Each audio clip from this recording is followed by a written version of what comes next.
Hello students, मैं आपका Vikesh sir. आज मैं आप लोगों के सामने NIS क्लास 10 का पार्ट 4 आह्वान कविता को लेकर आया हूं। और जैसा कि मैंने स्टूडेंट कहा था, इस मानिए जितने भी मैं आप लोगों को प्रश्न दे रहा हूं वो सभी पाठ के बीच के प्रश्न हैं। अगर इन्हें आप पढ़ लेते हैं तो आप लोगों को पाठ के बीच से जो भी प्रश्न आएंगे आप लोग उसे आसानी से उसका उत्तर दे सकेंगे। तो पहला क्वेश्चन है, आह्वान कविता के रचयिता कौन है? तो आह्वान कविता के रचयिता मैथिली शरण गुप्त जी। आह्वान कविता कब लिखी गई तथा उसका उद्देश्य क्या था? आह्वान कविता सन 1912 ईस्वी में लिखी गई थी और इसके पीछे उनका उद्देश्य यह था कि कहीं देश की जनता निराश होकर भाग्यवादी न बन जाए, अर्थात भाग्य के भरोसे न बैठ जाए। अतः इस कविता के माध्यम से वह देश की जनता को जगाकर कर्म और संघर्ष की प्रेरणा देते हैं। कवि ने किन्हें पौरस का पाठ पढ़ने को कहा है? कवि ने आलसी लोगों को पौरस का पाठ पढ़ने को कहा है। प्रस्तुत काव्यांश किस काव्य से लिया गया है? प्रस्तुत काव्यांश भारत भारती काव्य से लिया गया है। आह्वान कविता द्वारा संसार में उपलब्धियों के पीछे क्या बताया गया है? संसार में जो भी उपलब्धियां हैं उन सब के पीछे एक ही चीज़ दिखलाई पड़ती है, वह है पुरुषार्थ, परिश्रम और मेहनत। प्रगति का शत्रु क्या है? आलस्य प्रगति का शत्रु है।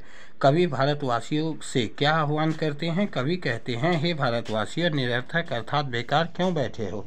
अगर अपने दुखों से मुक्ति पाना चाहते हो तो उठो और सफलता की चोटी छूने के लिए चल पड़ो। इसके बाद जो प्रश्न है, कवि देशवासियों का उद्बोधन करते हुए क्या उदाहरण दिए हैं?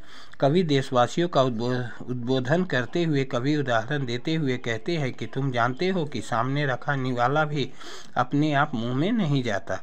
कवि के अनुसार हमारा देश कब तक गरीबी और पिछड़ेपन से मुक्त नहीं हो सकता।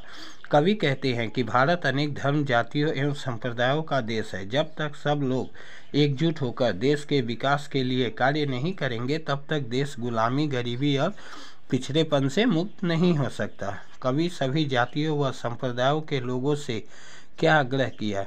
कवि आग्रह करते हुए कहते हैं कि माना हम सब अलग अलग जातियों व संप्रदायों से जुड़े हुए हैं, पर भारत के नागरिक होने के नाते हम सब भाई भाई हैं।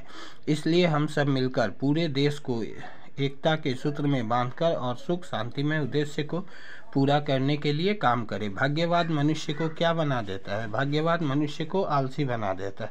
तुलसीदास जी ने क्या कहा है? तुलसीदास जी कहते हैं कि सभी सुख सुविधाएं इसी धरती पर है, पर जो कर्महीन पुरुष है उन्हें इसकी प्राप्ति नहीं होती।